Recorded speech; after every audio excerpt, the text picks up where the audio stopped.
Greetings and welcome to this next episode of All the Good Titles Were Taken podcast, where I just sit back and react to a video. Tonight, what we're going to go over is there's a weather channel that kind of hit my radar when with this last storm that kind of rolled through, and we're going to do a video from him, and then we're going to do some interesting facts of Batman 89 from a video from another channel as well. In the description of my show are links to those channels that made these videos. Go and check them out. I'm so far finding very interesting things from their channel, from what they're producing. So we'll give them a follow, give them a check out, and we will get on to it because I like to stop and I like to talk. So we're gonna get into it here very quickly, but before we do, if you haven't yet, make sure you hit the like and subscribe buttons. I don't want to use the old clickbaity "my channel's under attack." I think I might do that for one of my shows just to see what happens. We'll use the quartering "my channel's under attack." I doubt it's going to get any traction just because I do that. I'm not the quartering. All right. So let's get things going. We'll bring up the chat, and we got Lieutenant Garatina. Thank you for joining in. Okay, let's get going. So this one is from Max Velocity. He's an actually degreed meteorologist, and he did live streams during the entire storm that just kind of went through, and he's kind of saying that there might be some more winter weather coming our way, and kind of wanted to see what. I haven't watched this video, so we'll see what weather's coming our way, and stop and talk about it as well throughout. A major winter storm is about to strike the United States again, and this one is going to drop crazy snowfall totals in rare places and bring blizzard conditions for millions of people. It all begins today as a historic Arctic blast will slam the eastern tier of the United States. This will lead to extreme cold and crush temperature records from Florida to the northeast. This is terrible news for the nearly 300,000 people who still don't have power due to the crippling ice storm last weekend, which has now caused over 100 fatalities. But another problem is brewing as another dangerous winter storm is likely this weekend. This winter storm is very different from our last one because it will become a powerful bomb cyclone, which is a rare type of winter storm. If this winter storm takes the right track, it could dump feet of snow across the East Coast. I don't know what the difference is, honestly, between this storm pattern that he's talking about, cyclone bomb, and kind of like a nor'easter. It almost seems like they're very similar. Back when I was living in Connecticut briefly for military, we got hit by a nor'easter, and boy, the amount of snow that just drops and how quickly it actually drops is just incredible. Getting the weather like we did where I grew up, we had a lot of lake effect snow due to Lake Michigan, where the rest of the state maybe didn't get quite as much, but because of the Great Lakes, you get dumped on when you're close to the shore. But when it comes to this, I'm curious as to see what happens. Now, my theory is that when it comes to these Arctic blasts that keep happening and stuff like that, I'm not inclined to believe it's climate change in any kind of way or global climate change, that it's somehow man-induced. I think it's more related to the polar shift. They're already admitting that the poles are shifting. We already have it. It's logged that north is coming south and south is going north. And because of where it's happening, well, the weather's shifting in accordance with the poles moving, which would make sense. It's shifting a lot more than, well, it's just our compasses are going to be in reverse. Our compasses are going to be off. And, well, no, I think there's going to be a lot more on Earth that's going to be affected by that, and that includes weather patterns. And it's a possibility that over the last few years, that's the reason why we've been having so many more Arctic blasts hitting. This is jet streams and weather patterns are being affected more by the polar shift than man-made climate change, because I don't think we have that great of an impact on the environment that for some reason everyone just seems on that side that believe in climate change. When I say that side, those that believe in man-made climate change, they are so easy just to dismiss any other possibilities. And it's like, well, I do think we're still coming out of an ice age. So yes, you're going to have some warmer temperatures during the summer months. I mean, it's a given.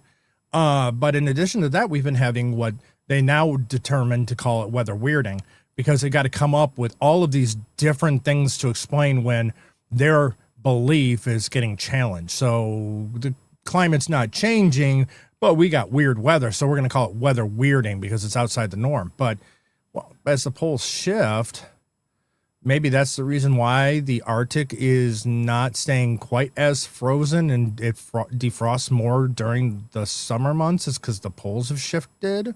I mean, isn't that in the realm of possibilities? I tend to believe that that's actually what's causing that. Let's get back to this. Rare snow possible in Florida. What makes this winter storm worse is that blizzard conditions are possible, with wind gusts exceeding 60 miles per hour on the table for some areas. So in today's forecast, I'm going to break down exactly what you need to know about this winter storm that could impact the United States. Now this weekend, we are expecting a sizable winter storm that'll impact tens of millions of people along the East Coast. And Vagabond, it looks like if this is what they're forecasting, it looks like you might have more cold weather and possible snow in your area. Let's see. I mean, where this map is showing the winter storm impact. So that's what? Virginia, the Carolinas, South Carolina, Georgia, Tennessee, and Kentucky. Yeah, outside of Alabama a little bit. We go into tomorrow and as well as early Saturday, we are at least expecting the possibility of some snowfall, especially in areas like Louisiana and Arkansas and across areas in the Appalachian Mountains back into the mid-Atlantic. We could even see some snow on Saturday back down in areas. Wow, that really does expand. So that's pretty much all of the Carolinas, both North and South Carolina, more of Georgia. Wow, that's extreme impact with the pot for percentage wise. Wow. I'm going to be missing out on that because I'm on the other side of the country. Like Florida, there is actually a small little area outlined near Tampa and even near Jacksonville where there could be some minor winter storm impacts on Saturday. And we're going to go way more in detail about that here in just a moment. Snow flurries are still a possibility back over in the southern plains and the deep south on Saturday as well. But obviously notice the gaping area of red and just a mix of colors along the East Coast. These are all areas that at least have a high chance right now of seeing minor winter storm impacts. That includes it. The minor storm impacts that he's talking about, the Boston area supposedly got really hit. I mean, at least at this point in his prediction, what he's seeing is that it looks like at least that area may not be fully hit. But if they're talking about another polar temperatures coming down through the Midwest, it just means all the Midwest and probably more is just going to be freezing cold. That's what he was talking about earlier. This is going to be, I mean, I didn't expect this winter to be quite as cold based on what I'm seeing in my area, but my area is kind of always on the edge. We don't always get hit by the polar blast, the Arctic blast. We are usually just on the edge of it. So our temperatures might come down just a little bit outside the norm, but for the most part, we've been staying rather warm. So this is, I mean, of everything, this is the one field that I always found interesting is just looking at the weather itself. And I'm talking about not in the aspect of like climate, but just winter storms and temperatures and just, I mean, it's interesting because again, we're not gods. We don't control the weather. The earth does. The earth is self-repairing, self-healing, and it has a mind of its own. Atlanta goes into Greenville, South Carolina, Charlotte, North Carolina, Cape Hatteras, back into Maryland, and even into southern New England. The probabilities are fairly high as we go into this weekend. The risk of moderate and major impacts are also fairly high, especially if you're back over in South and North Carolina and even in eastern Georgia. These are areas that moderate and possibly even major winter storm impacts are going to be felt this weekend with isolated power outages, significant snow, very high winds, travel impacts across the board, looking very likely this weekend. Notice that there's about a 90% chance chance if you're near Greenville and Fayetteville and eastern parts of North Carolina. And then these are the probabilities of extreme winter storm impacts. This is the highest level on the WSSI scale, and areas in southeastern North Carolina have around a 30 to 40% chance this weekend. And even if you're not being impacted by this winter storm, most of you will be impacted by brutal cold, and there could be some very rare locations, even in areas like Texas, that could see a little bit of snowfall this weekend outside of this winter storm. Now let's talk more about this large winter storm that is coming to the United States, and we'll begin with what is happening today. We are expecting some light snow showers across areas in the northern plains, even back into the Ohio Valley in the northeast. There will be some light snow. So normal winter weather. I mean, we would expect snow in those areas, wouldn't you? I mean, it is, granted, it's almost February already. It's hard to believe we're already 1 month down in 2026.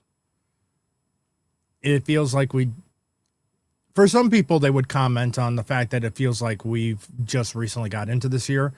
I don't feel that way, just because of work myself, that it's so chaotic for me that it feels like we should be further into the year, not just having gotten to the end of January.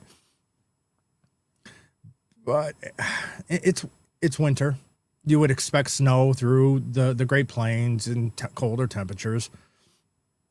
But to think that in most areas we're hit February, I mean, we're what, a month out, month and a half, and we're already hitting spring already. It doesn't feel like winter was that long. And in my area, we're going to be dealing with a lot of things because we did not get the normal snowfall we get in the mountains. This is going to lead to possibly more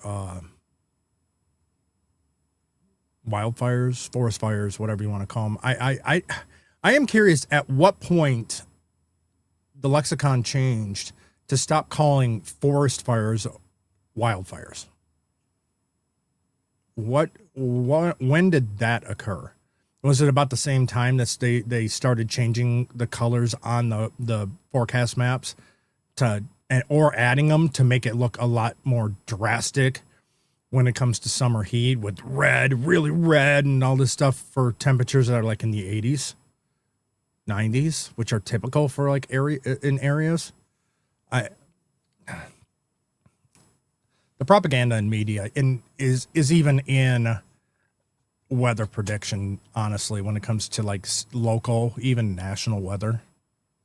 Circling underneath this very intense Arctic high. As we go into tonight and early tomorrow, those snow showers will continue to circle on the south and as well as east side of this high pressure system. Back over in the Carolinas and Tennessee, there could be some light snowfall later tomorrow and as well as into late tomorrow night. And then back over in the Central Plains, light snow showers will continue. Do not be surprised on Saturday morning if you see some snow flurries back over in Texas and also back into Alabama and Mississippi. Though this will not be widespread, there could be some snowflakes out there, so something to keep an eye out for. But the big story will be the winter storm that'll be forming along the East Coast this weekend. We will begin on Saturday with some showers and maybe some snow. Stop real quick here because we acknowledge. Let's say there's been so much snow up here in my area today too. Yeah, my area has not seen a lot of snow. It took till the second week of January for us to actually get snow that stuck. And then our temperature stayed low enough that it kind of hung around for a little bit. Where I am, if we even get snow, it's usually gone fairly quickly. It's not known to get a whole lot that just stays for the longest period of time. And that's even being, I mean, it's still the Pacific Northwest, but it's not on the west side of the Cascades, because west side of the Cascades, that's your Seattle area. That's where that belief that it's always raining in Seattle, while they're affected by the Pacific Ocean. So they stay warmer. They really don't get snowfall in the winter compared to the other side of Washington that we're very accustomed to getting snow in the winter. But I live more in a valley area that we'll get rain more often than we'll see snow. showers across the mid-Atlantic, including North Carolina, Virginia, into even areas like Atlanta, Georgia. There will be some light to moderate snowfall out there, with the heaviest snow in the Appalachian Mountains and also near Charlotte in North Carolina. While that's happening, a low pressure system will begin to move over Florida and then eventually move just south there of Cape Hatteras, and that is when we are expecting the moisture to really crank in this area, and all the cold air wrapping around here will be able to form a very intense winter storm on Saturday. So this is what it looks like by Saturday afternoon and evening. We're going to be watching multiple different things here. The first thing is a large band of snow will be forming on the... So listening to this guy, doesn't he have a meteorologist voice? I mean, I've got a face for radio, so I acknowledge that, but this guy definitely sounds like he would be a meteorologist that would be on your local station or even a national. I mean, just the way he talks, the way he speaks, it definitely is like, oh yeah, this guy would be on the Weather Channel. But I think he's definitely doing better, and I think is better for him being more where the eyes are for weather, where eyes are to actually get the views, and that's going to be on YouTube. It's going to be on other platforms. Granted, right now I'm a little aggravated with what some of these streaming platforms have been doing lately, but I'm not in control of it. I'm just a humble little creator that's not making a huge impact. But you want to know what? I do this for fun, and I do this to meet new people and kick back and relax, and let's watch videos. Let's get together and play some games on insert title here, and then just bitch about the news on the Monreal Show, Nerds Covering the News. It's great, because you get to meet some like-minded people, and you want to know what? You piss some people off because you want to know what? They're living in a bubble. I am fine with admitting when I'm wrong about a topic, or at least allowing myself to see additional information. But it's great. I mean, that's the great thing about doing the streaming so far. And I had my anniversary of streaming for over a year now, back in November. North and west side of this low pressure system from Atlanta, Georgia, back towards Virginia Beach, with the heaviest of that snow in South and North Carolina and very far eastern parts of Virginia. While that is happening, we will also have a rare snow event happening in parts of Florida. And this is something that you do not hear very often, but Gulf effect snow is a possibility on Saturday near areas like Tampa, Florida. We could even see some snow along the east coast of Florida near Daytona Beach back towards Melbourne. But on the west coast, that is where areas like Tampa, maybe even as far east as Orlando, could wake up to some snow flurries during. That would be hilarious for those that are living in Orlando to be seeing snow. Again, this is where I think I don't think it's climate change in the sense that they think it's happening. I think this really is a result of the polar shift.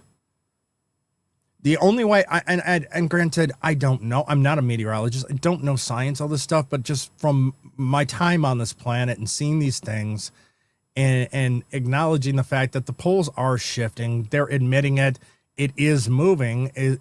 I think it's having the effect on the weather. I think it's less, I think that's the biggest impact on weather right now, and weather patterns specifically, I think is the polar shift.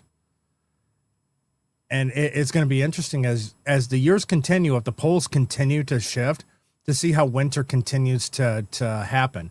If this becomes more and more of a norm during the winter months, then I would definitely say this is probably polar shift related than anything.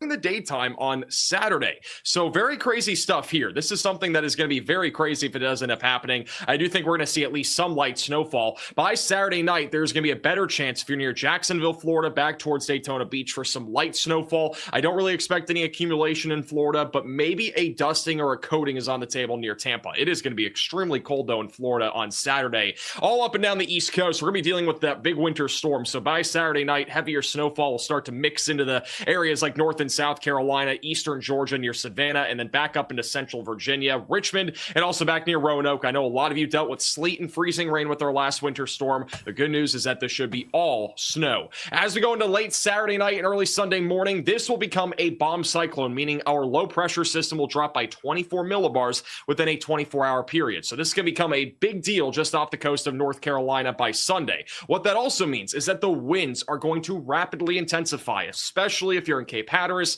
if you are in Eastern Virginia, even Eastern North. I do feel bad for the areas that are getting hit with that last storm, especially areas that are not accustomed to getting it. What made it worse, I think, for a lot of them is because of the ice itself. It took a lot of trees out, took a lot of power. I was watching this channel during that because he was doing almost not fully 24-hour coverage of this, but he was watching, had video from like storm trackers that were out driving on the roads and stuff like that, and showing what was actually going on.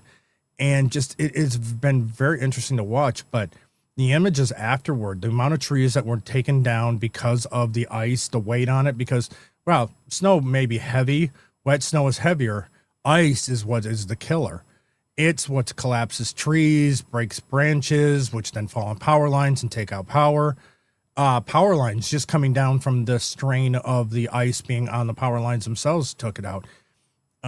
He was showing images of power outage for, I think it was either Memphis or Nashville, and at one point it was like 90% of the city was without power during the storm. It's like, when you're already when you lose power, especially in areas that customarily don't get it or don't have it to this extent, you're not prepared because everyone was panic buying. So at least they had their bread and milk. I mean, at least they had bread and milk because they don't prepare for it. But losing the power with the amount of cold that there was, that's not a good sign, not a good thing, because a lot of people don't have the ability to warm themselves up or keep their place warm because they don't have heaters designed for this situation. And I believe the last storm that went through, I mean, did cause a couple, like a dozen or a couple dozen deaths due to the storm. Now, some were related to driving on it and causing and then accidents involved, but others were just due to the cold. North Carolina, all of you guys are going to be dealing with some very high winds, and we could have wind gusts upwards of 60 to 70 miles per hour. That means blizzard conditions are going to be on the table, guys, right along the immediate East Coast. And then during the daytime on Sunday, this winter storm may get close enough to southern New England, including areas in Cape Cod, Nantucket, Long Island, and much of southern New England could be dealing with some at least light to moderate snowfall. But there is a possibility, if this low pressure system tracks close enough to the coastline of New England, we could have a winter storm up there as well that could dump upwards of a foot plus of snowfall. While that And they just recently got hit with this storm too. When it tracked through, it went all the way through there, and it's just like, yeah, what they need is even more snow. I mean, granted, Maine, specifically Maine, gets a lot of snow in the winter, historically anyway. So I mean, that's not, out of the norm in any kind of way. But when you think of a lot of like the growth that's happened in these major cities, the amount of people that are impacted by it, population just growth in general. It just impacts so many people when it comes to the cities themselves. And this is why you really don't want to be living in cities. I wouldn't want to actually live in, I try to avoid living in cities as much as I can, but I know at a certain point, that's just where the jobs are at times. I wouldn't mind just getting a place out in the middle of nowhere and just live off the land. But I don't see that in the near future unless everything goes to hell and, I know what, civilization breaks down in general. I know, and Jerry, thank you for joining. And I'm doing good. I'm ready for the weekend. But kicking back and relaxing and going to see what kind of weather we're going to have this weekend. And then after we get done with this video, we will be into some 15 facts about Batman 89. Let's go. Let's finish this up. We're about halfway through. No, that's not what I wanted. There we go. That's happening. We'll also have some light snowfall moving across the Midwest and the Central Plains on Sunday. Sunday night and early Monday is where things get more tricky. It depends on how closely this low pressure system tracks to the coastline. But if it tracks close enough, we could deal with some light to moderate snowfall Sunday night into early Monday across eastern New England. A little bit of light snow possible in Indiana, Kentucky, and Tennessee as we go into Monday. And then beyond this, things become more uncertain. But it looks like we'll continue to have at least some shots of snow in the United States during the first week of February. And in almost all of it seems to always happen on the east side of the past the Rockies. Unless it's happening like in California, for the most part, Nevada, Utah, Arizona, for the most part, Idaho, Oregon, and Washington, when it comes to like weather, we get ignored.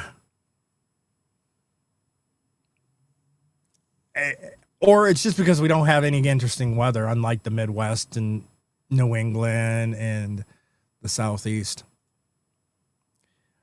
I was only 8 in 89. So you got a few years on me there. At least you got to see that Batman in theaters. I did not. It was later. Caught it on VHS. That's where I first saw it. Just a moment, I'm going to tell you exactly who is going to see snow, how much snow you're going to see, and how cold it is going to get for nearly the entire country. But before we do that, we need to talk about the sponsor of today's video. Every single day, news stories get... We're going to... As much as I like to, they're not sponsoring me. Go and check them out. Go in, and it's ground news. I've already said before I would take them as a sponsor. But when it comes to Nerds Covering the News, that's definitely a news aggregate that I use looking at the news because it shows both sides of the story, so you can kind of see what both sides are saying on it. It's a great thing. Now let's get back to the forecast. Now let's talk more about exactly how much snow could come out of this winter storm this weekend. And this is an early view of what I think is going to happen. So I'm going to go from... So this is his prediction on the storm. The other thing was looking at like the models and stuff like that, which I've seen him do. Again, he's a degreed meteorologist. So if he wasn't doing YouTube, he'd be sitting there either like at the Weather Channel or working for Fox News or CNN or anywhere that they have news, or just simply working at a local affiliate doing local news. I think he actually probably prefers what he's doing compared to being stuck under the thumb of a corporate system, which that's what a lot of people are doing, trying to get away from the corporate system by going to YouTube for this stuff. South to north, back over in Florida, yes, there is a possibility of a coating of snow back over near Tampa and even near Orlando, Florida. I know it sounds crazy, but yes, that is entirely a possibility. Talking about the snow and the cold temperatures, Jerry, I'm sure you're well aware of this, of the Challenger explosion when it took off and just the cold weather. I mean, what he's talking about temperatures even colder than what happened in the morning back in, I think it was 84, 85, I think is when Challenger happened. In past years, we've had these cold fronts that come through, and what really hurts with these colder temperatures and stuff down in Florida specifically is how it affects the orange groves.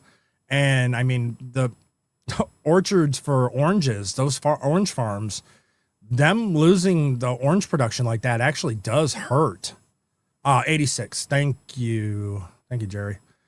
Yeah, January 28th, 1986. Thank you. With the temperatures that low, it affects the crops because now you're getting into the frost territory, and frost is just deadly to crops. So who knows how it's going to affect the oranges this year. If this is with the cold temperatures that Florida specifically has already had to deal with the last storm. If this one continues with the Arctic blast, I'm wondering how it's going to affect orange yields. How is it going to affect the price of orange juice and other items like that? And of course, we'll probably import in because it seems like we import a little too much than we should. We should be growing more of our own food and stop depending on other countries, but that has nothing to do with weather. We'll get back to this. Over into parts of the mid-Atlantic, this is where our most significant snow is likely going to end up occurring. So most of North Carolina, I'm expecting a widespread 5 to 10 inches of snow. Virginia is going to really vary a lot. I think on the northern half of the state, we're going to have much lower totals, even near Washington, D.C., maybe a couple of inches. Doesn't look overly promising for those areas as of right now, but hey, it's better than dealing with an ice storm. Back over in southern Virginia, near Roanoke and Richmond, we're expecting around 8 to 12 inches of snow. If you're on the immediate coastline, so Cape Hatteras and Virginia Beach, I do think a foot plus of snow is possible. I wouldn't say it's definitely going to happen yet because the track of this low pressure system matters a lot in terms of how much snow we're going to see here. But if it tracks close enough to the coast, I do think a foot of snow is definitely obtainable. Back over in Georgia and also South Carolina, totals will vary significantly. Like Valdosta, probably not going to see a whole lot, maybe some flurries. Atlanta, Georgia, maybe 2 to 3 inches. And then if you're back over near Savannah, maybe an inch. And then northern parts of South Carolina. I remember when Inconvenient Truth came out and said that the polar ice cap would already be gone by this time, and they are still in existence. But besides that fact, I'm a person that's not a big fan of the cold anyway, but we see winters being more and more cold, especially in the Midwest. I'm a person when it comes to snow, I'm not big on winter activities. So I'm like, you want to know what, for Christmas, that is fine. Let it snow Christmas Eve, Christmas Day, and then be done with it. I understand the impact. If we don't get snow, it doesn't melt off and it causes more problems in the area for wildfires. But still, I'm not a huge fan of snow when it isn't specifically the holidays. I've watched Max Velocity in the springs and summer. When I go storm chasing, he does excellent work. So you do storm chasing. That's it. If you do, that was something when I was growing up that I kind of wanted to get into. I never got the ability to go and do that, but I've traveled across the country and I was in the Great Plains in a U-Haul moving stuff after my dad had passed. And I pulled into this one place. I was just going to crash out for the night because on the horizon, you could just see this wall, literally a wall of clouds just coming across. And I'm sitting here in a U-Haul and I'm going through a very violent, very thunderous, lot of lightning. It's like, this is the storm I love because I love thunder showers. I mean, I grew up on the edge of Tornado Alley. So, I've been through tornado watches, some tornado warnings, nothing I've been involved with that actually hitting. But when it comes to the good old summer thunder showers, oh, I miss that. My area, we rarely get any good thunder showers. I love them. I love thunder showers. Your Greenville and Myrtle Beach, we are more likely to see around 3 to 5 inches. Over into southern New England and also over New Jersey, this is another area that could see some pretty significant snow if our low pressure system tracks close enough to the coastline. Areas like Cape Cod and Nantucket could be talking about one of the biggest snowstorms that they have seen. Oh, no need to apologize. And you live for the cold and the snow. Of course, you were born in the winter. Yeah, I mean, I'm spring. I'm more a fan of the spring and fall because I think for me, that's the perfect temperature range is during those time frames. I think summer gets way too damn hot. And in the winter, I'm not a fan of the cold. I think the reason why I'm not a fan of the cold when it comes down to it and snow is just that I never got into any kind of winter activities, not snowshoeing or downhill skiing. I know how to do it. I've done it before, or snowboarding. Or even cross-country skiing, and other winter events or hockey or something like that. Especially where I grew up, you would think that there was I now enjoy watching hockey, don't get me wrong, but I never played it. So yeah, I think that's the reason why I don't like the winter so much and the cold. It's because I just don't have I really just don't do any winter activities. So for me, during the winter months, I find myself just being stuck inside more often and not really going out. In quite some time. We're talking about upwards of 18 inches of snow. That is more snow than what we saw last weekend with our major winter storm, and that one ended up bringing upwards of 24 to 26 inches of snow in parts of New England. So definitely crazy stuff there. Now, this is one scenario, but this is the scenario that I do think will pan out for this weekend. On the other hand, this is the one that I do not think is going to pan out. It shows a really historic winter storm, actually, for parts of North Carolina, Virginia, back into Kentucky, showing a widespread 1+ foot of snow with even some locations near Cape Hatteras seeing 2 feet. Though this is not impossible, I just do not see this actually happening this weekend, at least for now. I think the numbers are going to be a lot lower, even though our snowfall rates will be pretty significant. We could be talking about 3 inches of snow per hour in some of these areas. Doesn't really show as much snowfall back over in New England. And then this is the European model, which is tracking a bit closer to the coastline. This is a more realistic scenario, in my opinion. Even though most of South and North Carolina probably will not be over a foot of snow, I do think him looking at that European model, I've noticed this over around the Rhode Island and Connecticut area there. Not Connecticut, Rhode Island and Massachusetts. It's just, it's what, 19.6, 20.9 inches? Jeez. I have never lived in an area that has had that much of a snowfall. Started storm chasing at 16 to 1990 to 2004. Had to stop because I was working 7 nights a week and started chasing again this last summer. Nice. Yeah, I do as well. As long as she's staying safe, staying warm, and hopefully doesn't lose power. Coastal regions are going to get hit really hard by this winter system. And then back over in southern New England near Cape Cod and Nantucket, it does show some much higher totals, near 20 to 22 inches of snow. Yes, it is possible, but we're going to have to see what the exact pathing of this winter storm is. This one's a lot more tricky than our last one because it's a coastal system. These tend to be a lot harder to forecast, and it's going to come down to 10 to 20 miles of placement with that low pressure system to actually determine who is going to end up seeing the most significant snow. But nonetheless, it is going to be a big deal, guys. Definitely get ready if you're over in the Carolinas and Virginia. I would fully expect winter storm watches, warnings, and possibly blizzard warnings here over the next 48 hours. Now, something that'll be a lot more widespread is a very significant Arctic blast this weekend that will shatter records all along the East Coast. This is mainly going to arrive tomorrow night and into Saturday. It's going to bring very, very cold air back down into the southeast. Areas like Florida, Georgia, South Carolina will be breaking dozens of temperature records on Saturday and Sunday. Unfortunately, it will stick around through at least Monday and Tuesday of next week before things start to improve as we go. I was talking about it earlier. Every single time the Arctic blast, for the most part, has always happened when it comes to my area, is that we end up always being missing it. It always seems to be just a little bit more east of us. So our temperatures may come down a little bit, but we don't even get nearly anything that the rest of the country in the Midwest is actually getting. Even when he's talking about this Arctic blast, what I'm seeing for my temperatures, we're actually supposed to be like a slightly above average for our temperatures at this time. So while we've had less snowfall this year in my area, we've had some.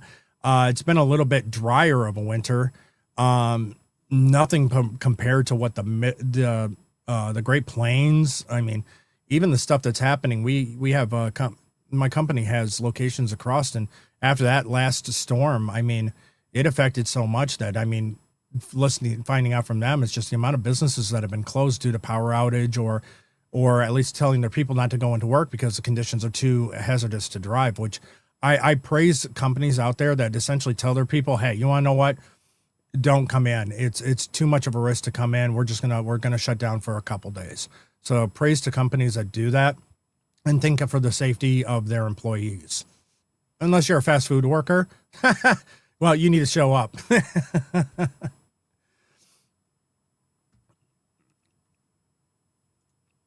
Currently, it's only 9 above. Wow, that is cold. Oh, Ohio. Well, yeah, I grew up in Michigan. To the middle and end of next week, but it is going to remain, I think, pretty chilly across most of the southeast for the next several days. And tomorrow is when this really extreme cold is going to begin across the... Well, so you can take a look at the map there, Jerry. Look at that. Negatives. Oh man, that definitely is an Arctic blast that's hitting Michigan. I mean, it's getting pretty low. And then it looks like Pennsylvania, Ohio sitting -13, -10, -7 area, -8. Wow, that is one cold couple days. The northern plains in the northeast, we're expecting a lot of areas to be as low as 20 degrees below zero for a... And then I can look over on the map and see where my area is, and I'm going to be at nice 34 degrees. Yeah, polar. Yeah, yep. Polar vortex in full effect. Absolutely. Now, I don't. From my aspect of looking at it, it seems like the polar vortex, for the most part, I would say maybe over the last 10 years specifically, that maybe it's just because I've just started paying attention to it. It seems like we get at least 1 or 2 polar vortexes a winter now, just as a standard. It's gonna happen. Now it just depends on how low it actually goes. And again, I was saying earlier, I think this has more to do with the magnetic polar shift than anything else. But again, that's just me taking in data and looking at it. I could be completely wrong, and I would. And if other information comes my way that would give information, you know what? I have no problem saying, you know, I was wrong in that. Low temperature tomorrow morning. That is not the wind chills. That is the actual temperatures. The wind is going to make it feel a lot worse, though. On Saturday, we're expecting very cold air to make its way all the way down towards the Gulf Coast. Some areas will be as low as 0 degrees. Wow, this one, it looks like it's actually going to hit almost 1/4 or more of the country when it comes down to single digits to negative temperatures. Wow, this one's going to be far reaching. And you can see that Florida at this point doesn't look like they're touched. Just high teens in like Mississippi and in Alabama. Wow. Like Kansas City and Oklahoma City on Saturday. It's going to get a lot worse there, even back over near Nashville and really any area that was just impacted by that crippling ice storm with, again, over 200,000 customers still without power in these areas. We'll be dealing with extreme cold on Saturday. So hopefully the power gets restored in those areas. And then by late Saturday, early Sunday, those temperatures will drop below freezing across nearly all of Florida. Even Miami will be near freezing temperatures. All of the Ohio Valley, we're talking about. And that's what I was talking about earlier. That's going to be bad for Florida, and the orange production. Because, I mean, we've had storms and we've had temperatures that have dropped like that, and it ends up the next year, later in the year when it comes to, because the orange yield ends up being so low, the price of orange juice goes up just because of, supply and demand. Lower supply means higher prices. And of course, they're just going to blame someone for it instead of just looking at going, yeah, it's called the temperature. It was just too low and it hurt the farms. Extreme cold all across the Northeast. And then on Sunday and Monday, the temperatures will remain very cold all across the eastern tier of the country. Things will begin to improve by the middle and end of next week, but there could be another Arctic shot of air across the Southeast at some point during the latter half of next week. But I do think if we do see another Arctic blast during the later half of next week, it'll be a much smaller version of what we're dealing with this weekend. So again, get ready. Winter is still in full force right now, and it's really not going to go anywhere anytime soon. And you might want to shed a tear if you do not like winter. These are the wind chills as we go into Saturday morning. I don't even know what else to say at this point. It's just gonna be cold, guys. There's not really any other way to put it. If you need 20 blankets, you might need those this weekend, because again, it is just gonna be downright frigid. Even back over in Florida, it is gonna be about 13 degrees over in Orlando for a feel-like temperature. I will be freezing over here in Florida on Sunday, and I know many of you are dealing with much worse conditions, but for me, I am definitely not used to this type of cold. I already have a hoodie on, and it's about to get a lot worse. So again, I feel for everybody though across anywhere in the eastern tier of the country, it is getting very cold, and this weather is really not going to go anywhere, at least for the next 5 days. And as always, thank you all so much for watching today's forecast. If you are new to the channel, make sure. I keep hitting the button. I keep pulling you up there, Jerry. So yeah, I especially with that polar vortex, what you were seeing there, that's literally half the country is going to be affected by it. Where essentially, and it seems like it's everything east of the Rockies. Everything west of the Rockies, for the most part, seems to be it's going to be untouched. It's going to be interesting. Again, you mentioned it earlier, and I agree. Is that it seems like lately, every winter we get 1 or 2 polar vortexes that get pretty bad, that get pretty far south.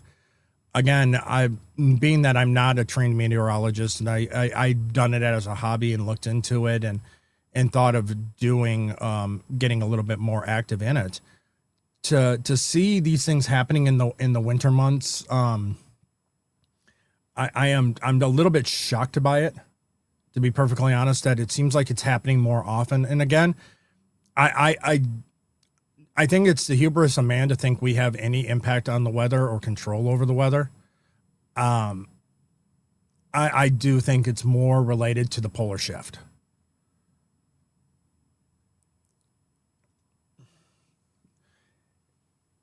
Yeah, they definitely will.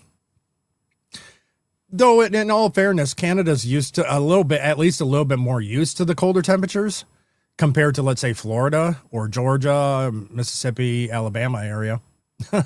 This is true. As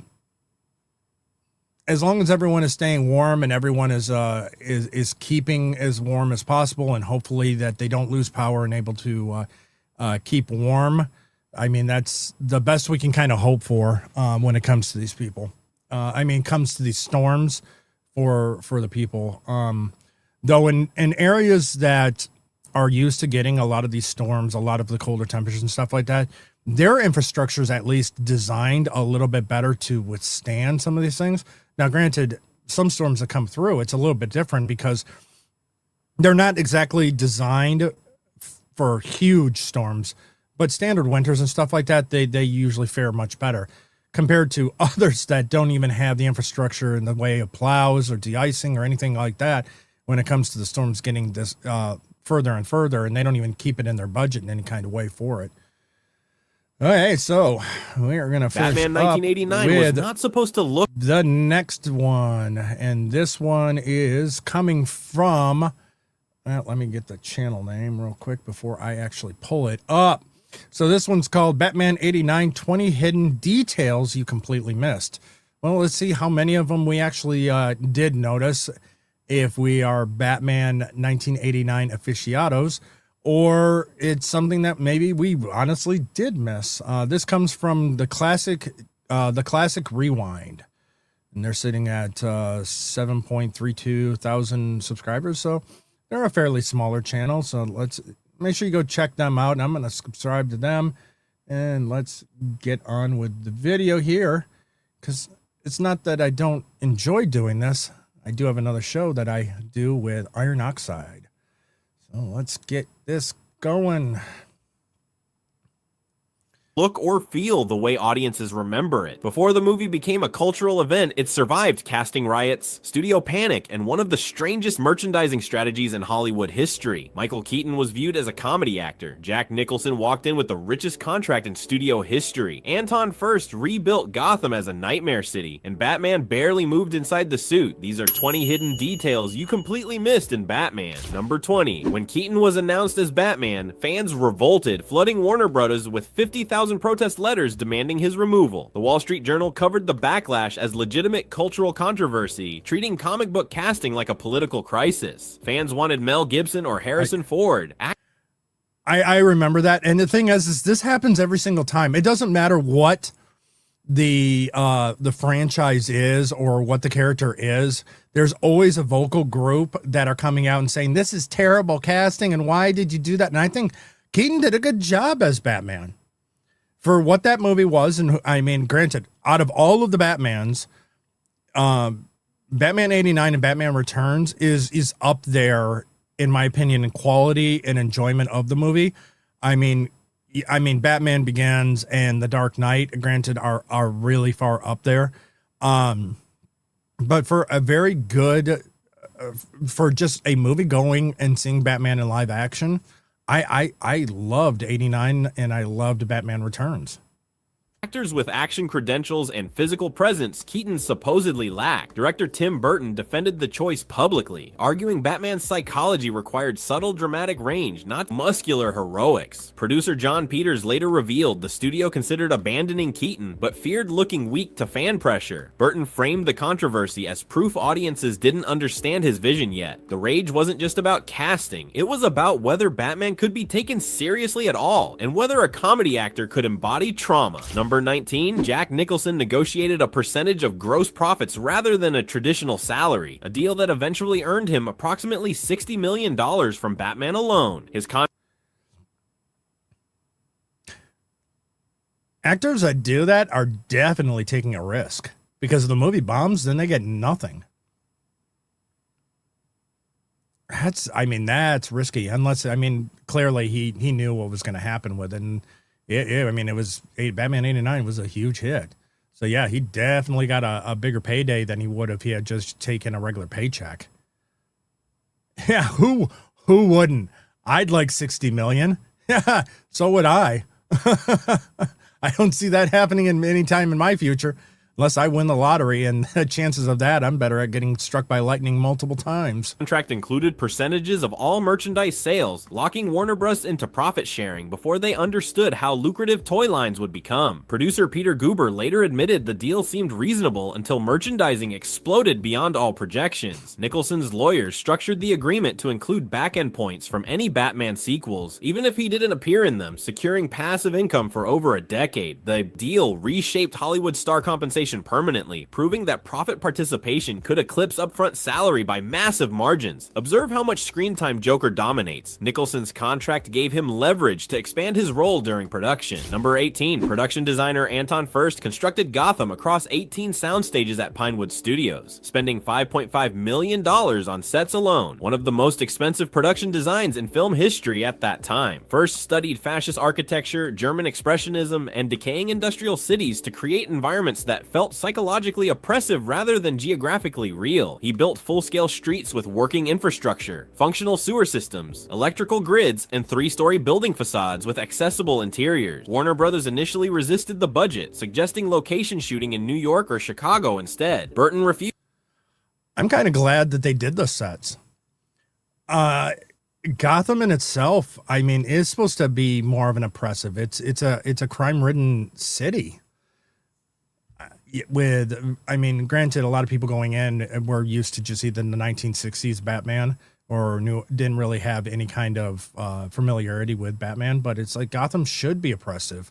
It's the whole point. It's supposed to be a den of crime and stuff like that Batman is fighting to preserve. So I don't mind. I actually like that special sets were designed for Gotham itself because it gave it its own identity.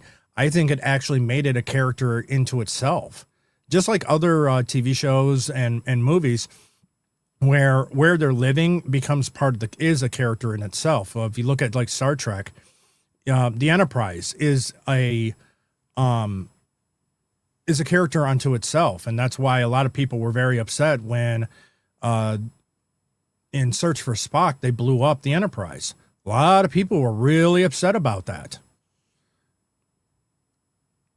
Yeah,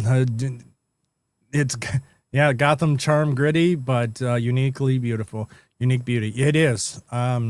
Really is. Insisting Gotham needed to feel like a character, not just a backdrop. First Design won an Academy Award and established the visual template for every dark superhero film that followed. Notice how no building looks inviting. Gotham is architecture designed to menace. Number 17. Warner Brothers pushed for a pop soundtrack to modernize Batman and attract younger audiences beyond Burton's gothic vision. Prince was commissioned for a single promotional track, but delivered an entire 9-song album unsolicited, composing based on. That's because from what I've heard, and I think it was pretty much confirmed, is that Prince was a big Batman fan.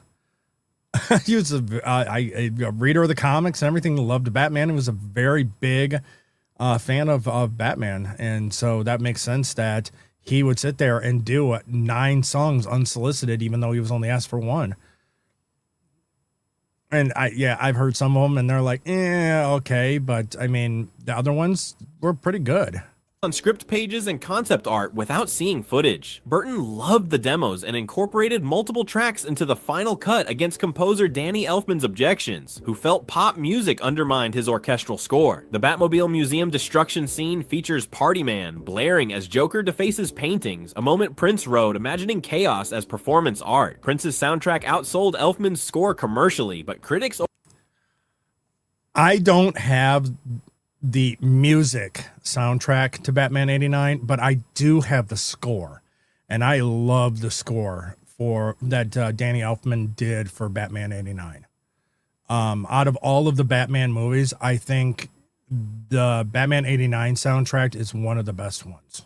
overwhelmingly favored the orchestral composition. The cultural split mirrors the film's identity crisis. Gothic noir wrestling with 1980s pop excess. Notice how parade sequences feel like MTV injections into Burton's darkness. Number 16. Prior to 1989, Batman meant Adam West camp for most audiences. The 1960s television show defining the character's public image for over 2 decades. Burton had to convince Warner Brothers executives that the character could support psychological seriousness without alienating mainstream audiences. Studio research indicates.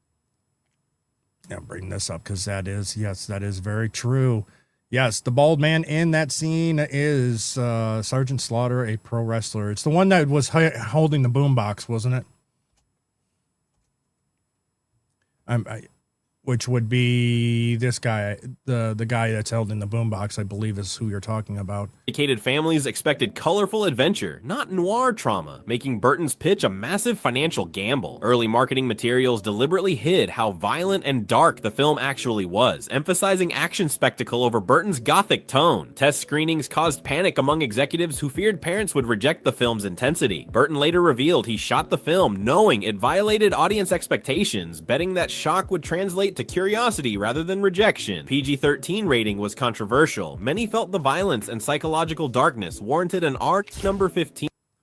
It did not warrant an R. I know, granted, I'm looking at it through more modern eyes, and just looking at that Batman 89 compared to what we're seeing nowadays is rather tame. But if you look at the breakdown between, let's say, the 60s Batman, which was definitely more Silver Age. You'd still had the villains, but it was campier. It was colorful. And that's what the studio forced the direction to happen. And that's what happened with the Joel Schumacher Batman Forever and Batman and Robin, was went back to the campy, went to the colorful, where Batman 89 and Batman Returns was looking at the more grittier side of the comics that were already out at that time. So the comics coming out in 89 were more of a darker, grittier Batman character anyway. So it was staying more in line with what was going on in the comics at that time. Now, granted, most of the audience that knew live action Batman just remembered Adam West. The Batsuit severely limited movement and peripheral vision, forcing Keaton to navigate sets nearly blind during action sequences. Costume designer Bob Ringwood built the suit from foam, latex, and fiberglass, prioritizing gothic sculpture over practical mobility. Keaton could not turn his head, requiring the now iconic full-body pivot whenever Batman needed to look sideways. The suit trapped body heat without ventilation, causing Keaton to lose 8 pounds during filming from dehydration and heat exhaustion. Production scheduled mandatory breaks every 20 minutes for Keaton to remove the cowl and cool down. Keaton later revealed he urinated inside the suit during long takes because removal required 15 minutes and 3 assistants. Burton used these limitations creatively, framing Batman in wide static shots that emphasized imposing stillness rather than dynamic action. The suit's immobility became Batman's entire physical vocabulary. Number 14. Keaton's Batman has fewer speaking lines than Nicholson's Joker by a significant margin, a deliberate choice that made the villain the film's true protagonist. Burton argued that, and I think that was a good use, because Batman always was in the shadows. He's the man of few words, where Joker, the agent of chaos, is constantly talking, constantly putting himself out there. In the case of in the Batman 89, but even in the Dark Knight, they still did that too. Very talkative, very agent of chaos. Even Jack Nicholson's Joker, they did a good job of making him an agent of chaos. He wanted the spotlight and got upset when he was not the focus. How many TVs did he blow up? I think it was only like 2, but still, it's kind of was. He definitely had a thing for blowing up TVs. silence made Batman more psychologically intimidating than dialogue could achieve. Screenwriters Sam Hamm and Warren Scarron stripped Batman's speeches down to fragments, trusting Keaton's physical presence to convey internal conflict. The decision alienated some studio executives who wanted heroic monologues and inspirational dialogue. Notice how Batman explains nothing, reveals nothing, and barely interacts verbally even with allies. His silence makes every spoken word feel like a threat. The hero communicates through violence and shadow, not language. much, a choice that influenced how brooding heroes would be written for decades. Number 13. And I think it's still the same way that they did kind of with Batman Begins, Batman Begins, The Dark Knight, and The Dark Knight Rises.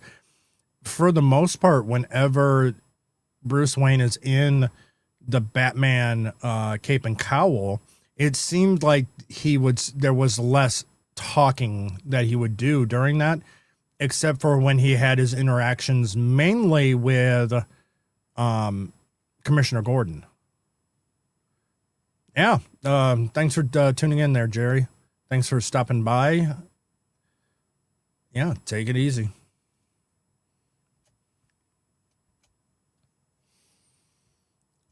Sean Young was cast as Vicky Vale and completed costume fittings and rehearsals. And before a horse riding accident shattered her collarbone weeks before principal photography, Kim Basinger accepted the role immediately but had minimal preparation time before filming began, forcing the romantic subplot to develop through improvisation rather than rehearsal. Burton later admitted the romance was the film's weakest element, functioning primarily as contractual obligation to include a female lead rather than creative necessity. Basinger's chemistry with Keaton was built on set in real time, creating performances that oscillate between genuine connection and awkward uncertainty. The role became a last-minute production solution rather than an integrated character arc. Notice how Vicky's investigative journalist credentials get mentioned but rarely utilized. The character exists because Warner Brothers demanded romantic interest, not because Burton's script required her. Number 12.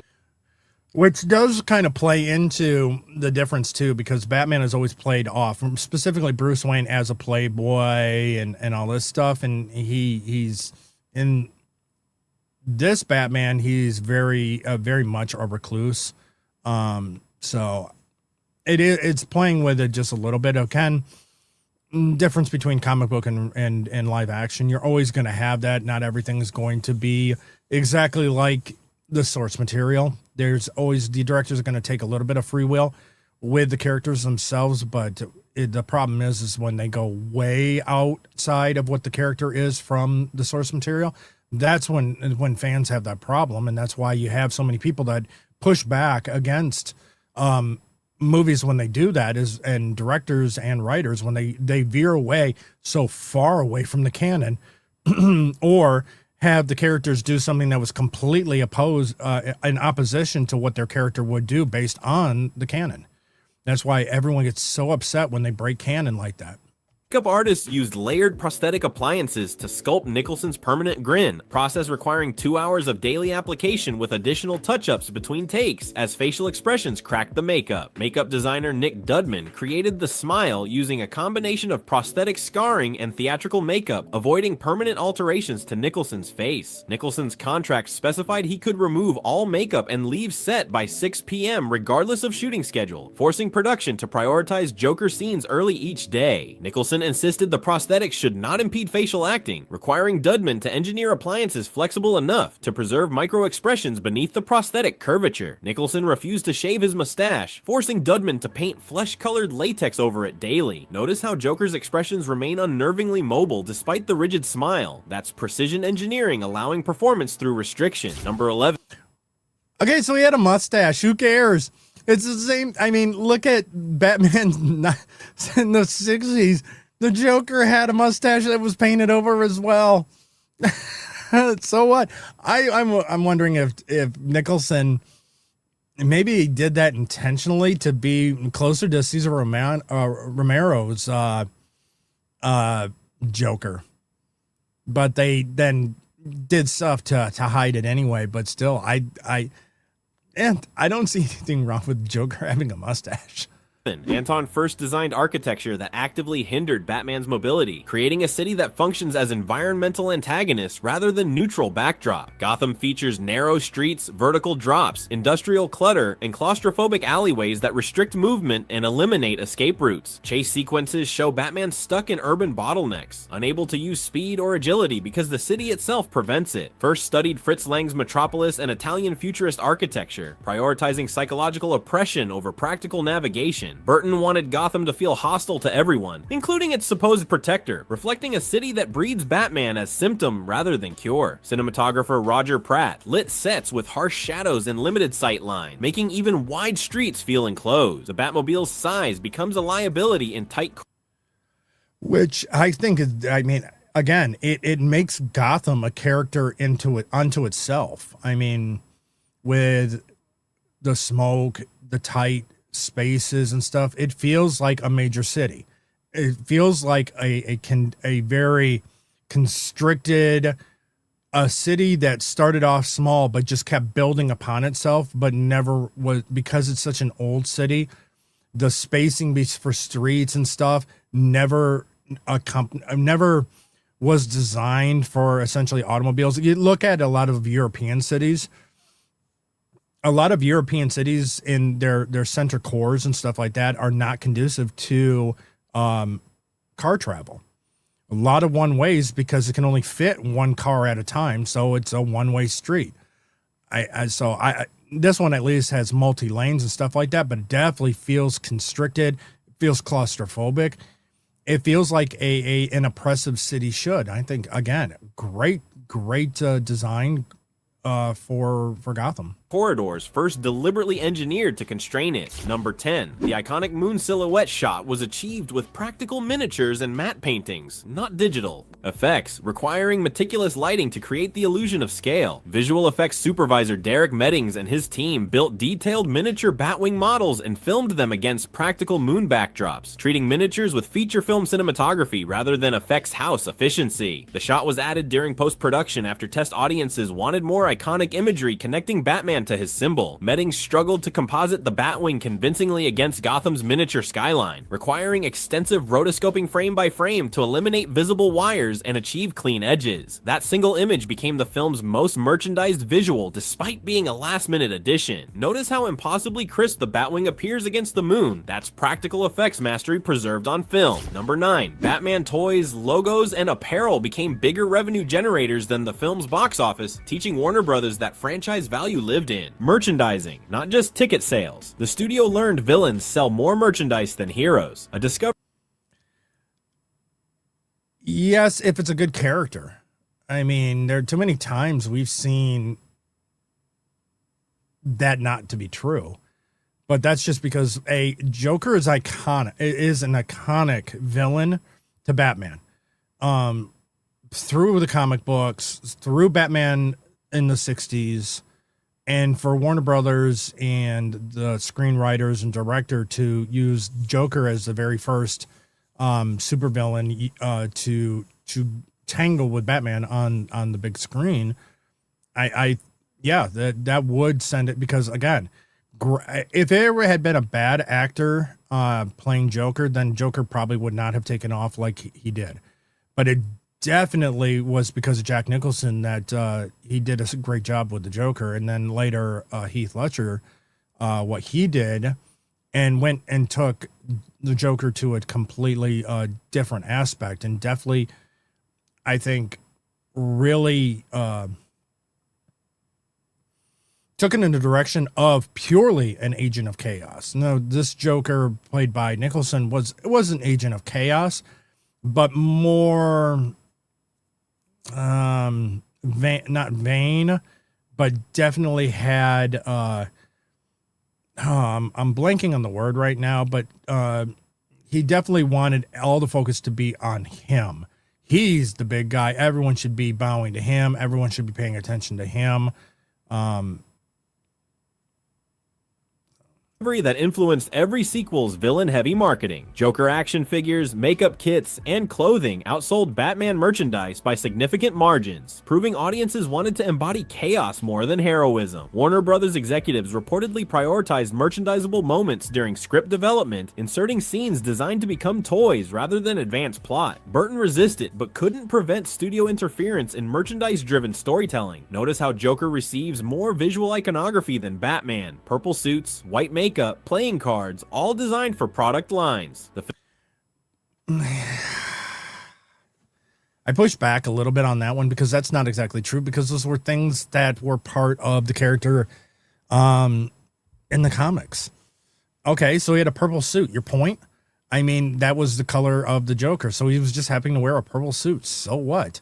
I think it had less to do with the merchandising. I can see where someone a little bit more unfamiliar with Batman in general would think this is merchandising, but come on. Film's success validated merchandising as primary revenue stream, reshaping Hollywood's approach to franchise filmmaking. Number 8. The MPAA had no modern superhero template to compare Batman against, making the PG-13 rating a constant negotiation during post-production. Violence and noir tone hovered at the boundary of acceptable teen viewing, with studio executives fearing an R rating would destroy box office potential. Burton fought to preserve intensity, believing sanitized violence would betray the character's darkness. The MPAA threatened an R rating over Joker's death sequence, forcing Burton to cut away before visual impact of the body hitting stone. Several international censors demanded additional trims, particularly for Joker's violence against women and the chemical vat transformation. Notice how gun violence appears in more scenes than most modern superhero films allow. Batman kills multiple henchmen directly, a choice no contemporary franchise would permit under Disney-era standards. Number 7. The Batmobile was difficult to drive and mechanically unreliable on set, forcing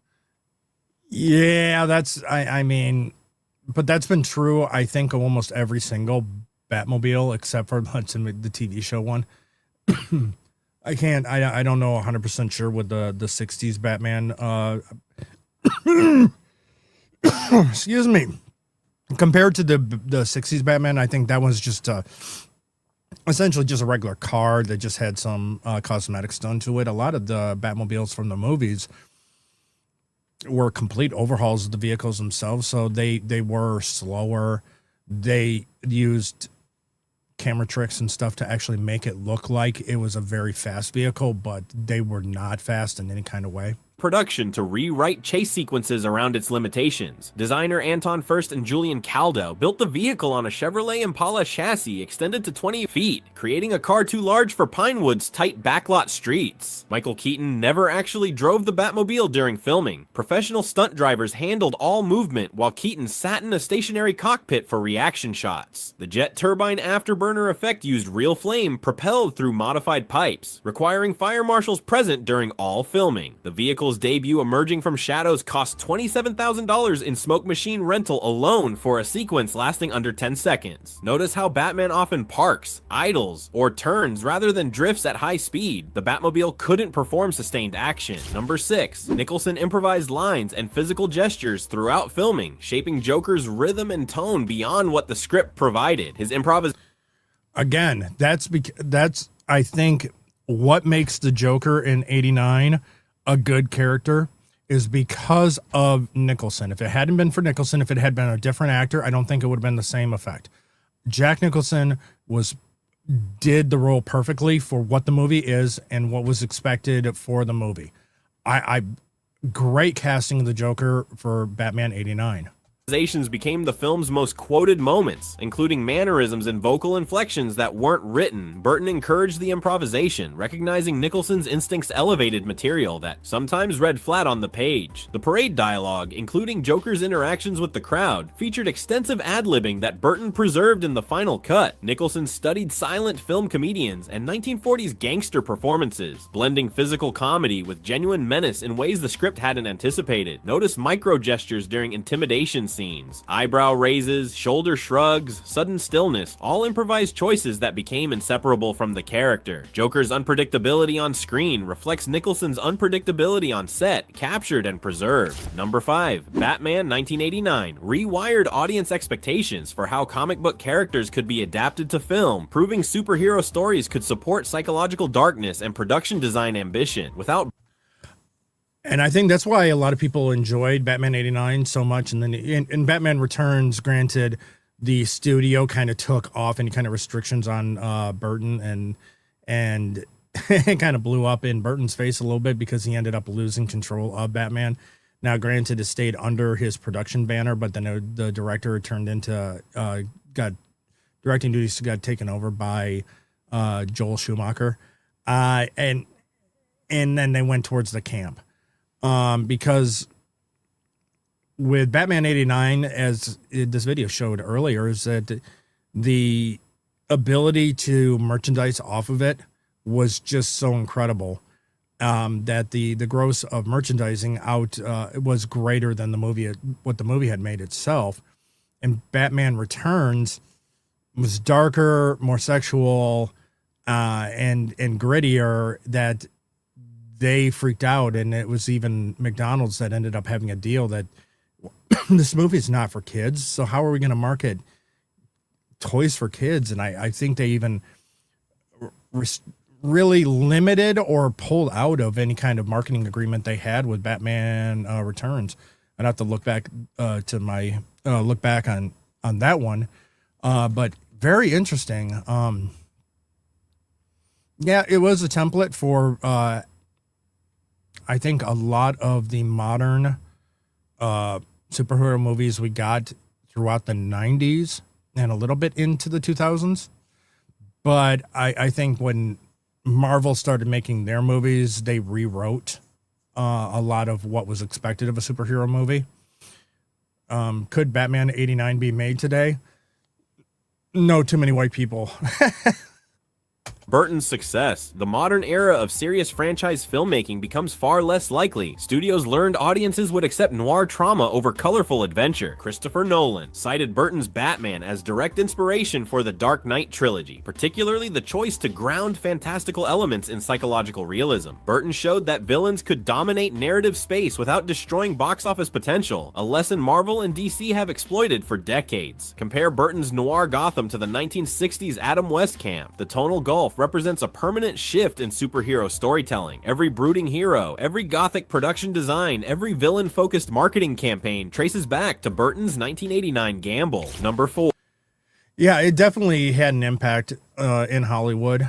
You started to see not an explosion after Batman 89, but you started seeing a few more comic book adaptations hitting the big screen. Some of them did not do well, but they were at least attempting to do it. But it definitely had an impact. And yeah, Nolan definitely said, as stated, yeah, he did say it was a lot of it. And if you look at the Nolan trilogy, it definitely, those movies feel at least a little bit more grounded in reality.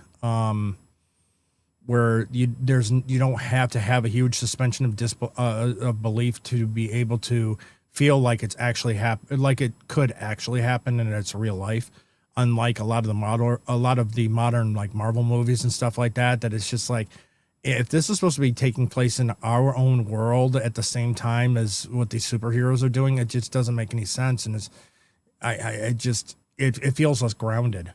Marvel specifically, I think, feels so more or less grounded than, let's say, Batman 89. Warner Bros. Executives attributed the film's success to merchandising and brand recognition rather than Burton's tonal vision, a misunderstanding that caused tonal whiplash in later sequels. Studio marketing pumped Joker brighter and more colorful than Burton's film actually presented him, prioritizing toy sales over narrative consistency. Joel Schumacher's Batman Forever and Batman and Robin embraced camp and neon excess, because executives believed audiences wanted spectacle, not darkness. Burton's success was retroactively reinterpreted as proof that Batman was commercially bulletproof regardless of tone, a miscalculation that nearly destroyed the franchise. Michael Keaton and Tim Burton both walked away after Batman Returns, recognizing the studio. I think it's less that they walked away. I believe it was that the uncomfortable nature of the bat suit for Keaton was part of it. The physical toll it took on him was part of it. I think, again, is that he was just too much tied to the director of Tim Burton. And so when Tim Burton left, he was just done with it. I wish they hadn't. And it isn't that Burton walked away. It was essentially the studio that forced him out of being in control of Batman. I mean, just think of what we lost, though, with Warner Brothers pushing Burton out of the director's spot. We got rid of a movie where we would finally have Two-Face, which was still going to be I'm hating myself right now because I'm forgetting his name, but Lando. he would have been Two-Face because that was part of his contract because he played Harvey Dent. So he would eventually be Two-Face. And it was possibly the Riddler as well, because we saw that happen with Batman Forever. The Riddler would have actually been a more, I think, a darker, grittier a Riddler, less goofy, because it was Robin Williams that was slated to be the Riddler, and I wish we had actually been able to get that movie. Now Jim Carrey's he was an okay Riddler. He was fine for what they did with Batman Forever in the campiness, the colorfulness, but I wish that he could have at least finished out a trilogy of the Batmans with 89 Returns and a third, keeping with the same tonal script, location, and everything. But unfortunately, we just did not get that. No longer understood what made their films work. Notice how promotional materials emphasize action and gadgets over psychological depth. WB marketed the film they wished they'd made. Number 3. Batman 1989 predates the Marvel Cinematic Universe blueprint and the concept of carefully planned cinematic universes by over 2 decades. Warner Brothers learned that multi-film superhero brands could generate sustained revenue without requiring interconnected storylines or post-credit teases. The film's success taught studios that villains could rotate while the hero remained constant, establishing the franchise model later superhero films would refine. Billy D. Williams was cast as Billy D. Williams. I'm glad this video brought it up because I'm sitting here kicking myself because all I'm thinking is just Lando Calrissian. Oh, what's his name? Billy D. Williams. Yes.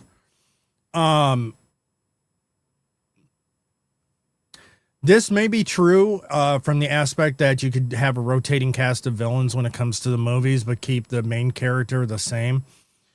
Yeah, I don't see why that would take Batman as needing to do this, because we had already seen it with other franchises. The Lethal Weapon series, Die Hard, those action movies, different villains, same main characters from the show. It isn't like, I mean, for the movies themselves, you have John McClane, that's through multiple movies, still John McClane, and then the Lethal Weapon, you still had Riggs and I am doing terrible tonight. Riggs and Murtaugh. You still had, and they were the same, and they had 4 movies, random cast of villains, but it was the same main characters. I mean, that's the part of just a series, a trilogy, or a franchise for the most part. It wasn't just Batman that demonstrated it. They had already had it in other sequels of movies.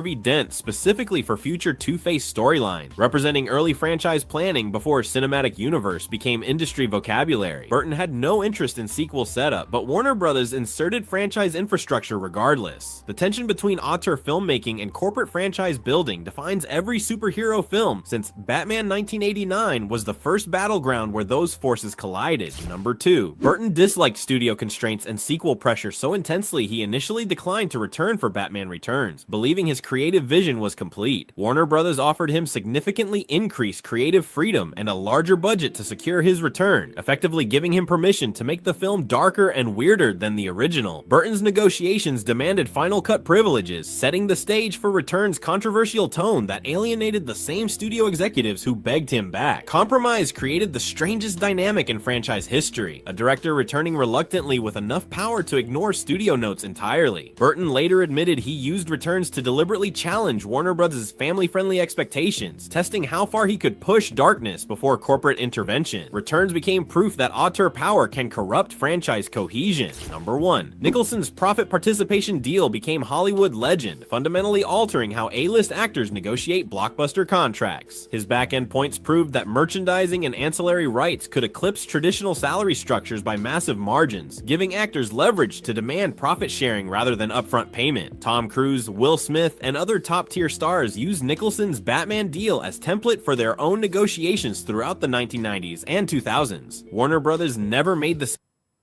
And actually, I think that's the way they actually should do their contracts too. Because, I mean, no upfront, this is how much you get. No, you get a portion of the movie. It incentivizes, I think, actors to actually do a good job and maybe push back when they can even see that the movie's going to be a bomb. Otherwise, we see it too many times that actors are just showing up for the paycheck that's guaranteed, and you see it in their performance. If an actor's sitting there and the only way they're really going to make any kind of money is that they have to actually put effort into it and actually be part of the movie itself, I think they're going to put out a better performance. Because too many actors that'll sit there and just take any movie just because it's a payday. It's something that's just related in their field. I mean, the ones that are actually putting a little skin in the game in the sense that the only way they're going to make a good paycheck is if they do a good job and the movie's a hit. That's the way it should be.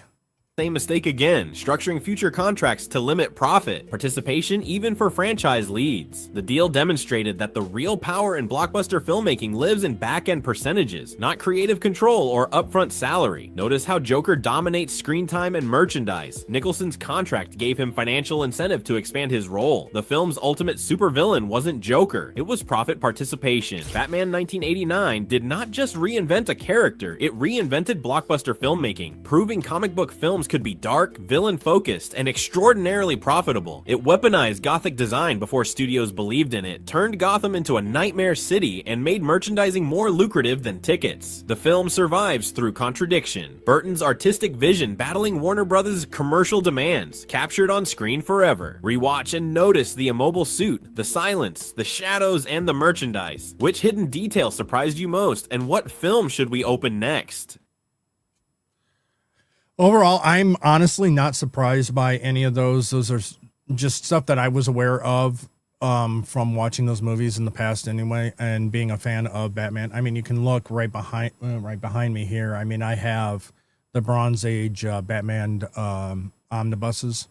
I've got the Batman animated movies right there.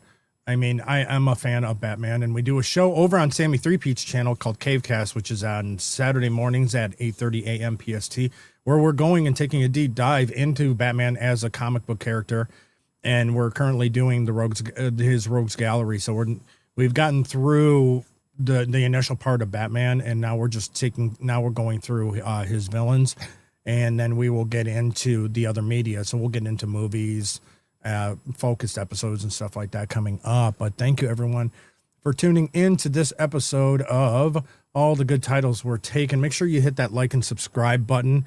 If you like what you're seeing, make sure you give me a follow as well over on Rumble. You can find me on YouTube, X, Rumble, and Kick. I am over on Kick as well. Coming up Saturday at 7 p.m. PST is insert title here. We haven't done a free-for-all show in a while, so this Saturday will be a free-for-all. A little bit of kind of structured chaos, but chaos nonetheless. Then on Tuesday next week at 6 p.m. PST on this channel is Nerds Covering the News, where we pick a couple stories or events that have been happening over the last 7 days since the last episode, and we talk about it, complain, or just get angry with the lack of movement on something, or it's not. We complain because we don't report the news. We just comment on it. And then we will be back here next Thursday at 6 p.m. PST for the next episode of All the Good Titles Were Taken. So everyone, you have a great night. We will see you next time. Have a great night.